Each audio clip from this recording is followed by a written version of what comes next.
partículas que entraram dentro da célula. Ao englobar, ao se juntar tudo, nós vamos ter o chamado lisossomo secundário. Então, o lisossomo secundário, ele nasce da junção do lisossomo primário, derivado do complexo de Golgi, e das estruturas que foram englobadas. As enzimas vão entrar em contato com o alimento, vão digerir o alimento, aquilo que for de essencial para a célula passará dessa estrutura para dentro do citoplasma, e o que não será encaminhado de volta à membrana, num processo contrário ao englobamento, chamado de exocitose, e assim eliminando as partículas para o meio ambiente. Então, de uma maneira geral, o que nós acabamos de ver agora foi um processo de digestão intracelular. Acontece o seguinte: existem determinadas situações onde a digestão intracelular ganha um aspecto próprio. A célula não engloba nada. Ela simplesmente começa a fazer a digestão dos seus próprios órgãos. Esse processo se denomina de autofagia. E a autofagia não está ligado necessariamente a uma falta de nutrientes. A célula utiliza isso como um processo de limpeza. Uma fraçãozinha que foi jogada no lixo, uma mitocôndriazinha que parou de funcionar, um pedaço do retículo que se desprendeu. Então, é uma maneira que a célula tem de criar um processo de limpeza interna da estrutura celular. Todo o processo é semelhante ao que nós vimos. A diferença é que não há o englobamento de uma partícula externa. O englobamento é de uma partícula interna. Então, a autofagia pode funcionar também como um mecanismo de proteção celular quando falta nutrientes. Já que não existe a incorporação de nutrientes, ela começa a digerir as próprias estruturas celulares para a manutenção da sua vida.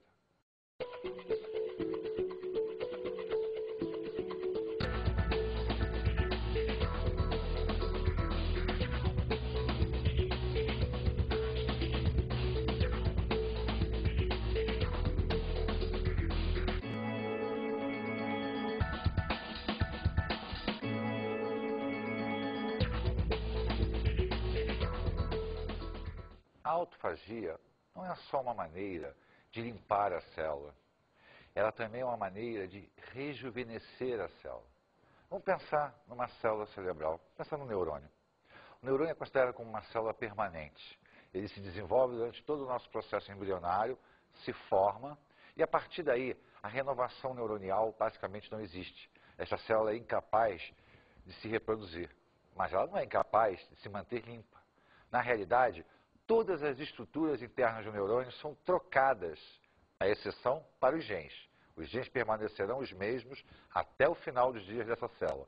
Mas todas as estruturas citoplasmáticas sofrerão um processo de troca. Elas serão retiradas e novas estruturas serão criadas. Com isso, a célula se mantém jovem, porque as suas estruturas estarão sempre em perfeito funcionamento. Então, a autofagia aí está funcionando como um processo de quê? De rejuvenescimento celular. É uma maneira, já que a célula é incapaz de se dividir, é uma maneira que ela tem de se manter funcionando perfeitamente. Então, a autofagia não só limpou a célula, como deu uma chance de permanecer mais tempo com a sua atividade. Além disso, ela vai funcionar também como déficit nutricional, ocorrendo uma falha de absorção de nutrientes, seja por endocitose, seja por difusão ou transporte ativo, a célula vai recorrer a processos autofágicos. Ela vai digerir as suas próprias estruturas para manter a produção de energia, visto que parar de produzir energia significa a morte celular. Então, ela recorre à destruição das próprias estruturas para manutenção da sua vida. Isso porque, caso a situação se normalize, novas estruturas serão criadas pelos processos citoplasmáticos normais. Então, a autofagia ela tem grandes finalidades. A gente, quando pensa que a célula está se autodigerindo, pensa-se logo em destruição. Mas, nesse caso, necessariamente, ela não tem que morrer. Ela ganha uma chance de permanecer mais tempo. Ela limpa as suas estruturas citoplasmáticas. Ela mantém-se num estado digamos assim, falimentar, até que todo o mecanismo normalize, ela passe a receber nutrientes novamente e volte a se desenvolver.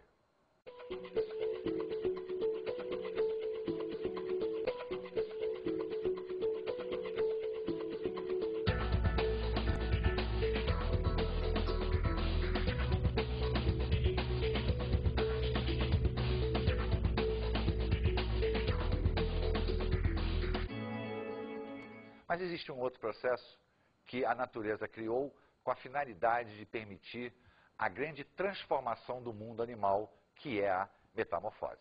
A metamorfose só é possível, na grande maioria dos casos, porque existe um processo provocado pelo lisossomo chamado de autólise, ou seja, a quebra da própria célula. Como é que isso acontece?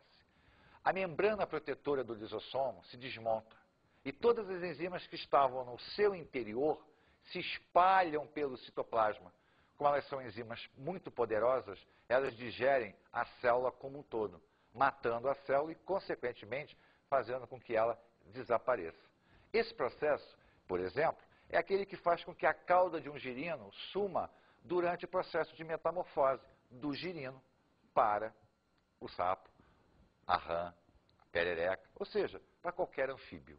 Então, o mecanismo de metamorfose, ele é possível no momento em que as células se autodestroem. Não é um processo de doença, é um processo natural, que é muito comum no reino animal. Porém, a vida moderna trouxe também grandes problemas para a gente. Problemas em que o progresso acabou gerando autólises citoplasmáticas, destruição de células que acabam, não às vezes matando a pessoa, mas criando doenças incapacitantes. E outras, durante a nossa própria evolução, falhas genéticas surgiram, processos mutacionais normais do desenvolvimento celular, que acabam provocando um mau funcionamento das estruturas celulares. Vamos fazer uma pequena enquete para verificar o que as pessoas acham da utilização do amianto. Muitas talvez não saibam nem o que é o amianto, nem escutaram falar no amianto. Mas ele, durante muitos anos da nossa vida, ele esteve presente na fabricação de caixas d'água, na fabricação de telhas, da chamada de fibrocimento.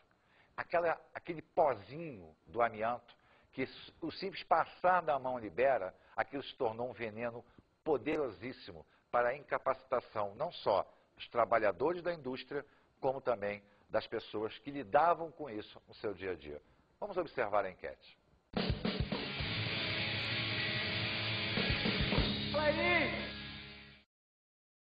Você usa caixa d'água ou telhas com amianto na sua casa?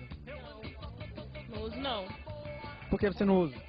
Bom, eu vi uma reportagem um dia que faz mal, que tem uma substância que causa câncer e dá vários problemas de saúde, e daí a gente achou melhor não usar. Não, não uso. Você sabe por que não é aconselhável usar? Ah, meu pai falou que, tipo, na TV assim falaram que faz mal. Na sua casa, você utiliza caixa d'água ou telhas à base de amianto?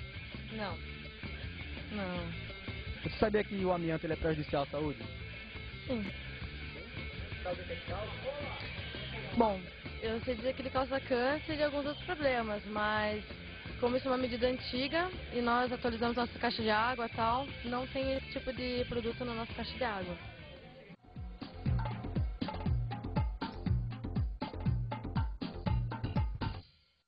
Vamos ver agora as doenças provocadas por autólise lisossômica, ou seja, aquelas doenças que são provocadas pelo rompimento do lisossomo e, consequentemente, destruição da célula. A primeira doença é a chamada silicose, uma doença muito comum nos trabalhadores brasileiros. Isso porque, durante muitos anos, nós utilizamos produtos de origem do amianto. E o que acontece? Ao respirarmos a fibra do amianto, ela se aloja nos alvéolos pulmonares. Por ser um corpo estranho, imediatamente células de defesa migram para essa região, englobando a partícula na tentativa de digeri-la e livrar o nosso organismo desse corpo estranho. Acontece que o amianto é inorgânico, o que impede a digestão intracelular. O lisossomo, ao tentar digeri-lo, arrebenta. Ao arrebentar, enzimas se espalham pelo interior da célula de defesa, matando a célula e, consequentemente, começando a provocar uma deficiência respiratória por endurecimento do alvéolo pulmonar. A doença é progressiva, não há tratamento de cura. Melhora essa qualidade de vida hoje do paciente, mas ele vai permanecer para o resto da sua vida com aquelas fibrazinhas dentro do pulmão. E a cada tempo que vai passando, os lisossomos continuam tentando digerir a fibra, continuam morrendo e as células continuam sendo digeridas. Lamentavelmente, a pessoa começa a ter dificuldade respiratória que caminha progressivamente para o óbito. Hoje, o amianto está proibido no Brasil, não só no Brasil, como no mundo inteiro. E espera-se que essa doença de fácil controle seja um mal do passado. A segunda doença é uma doença genética, ou seja, ela independe de estarmos em contato ou não com alguma coisa do meio ambiente.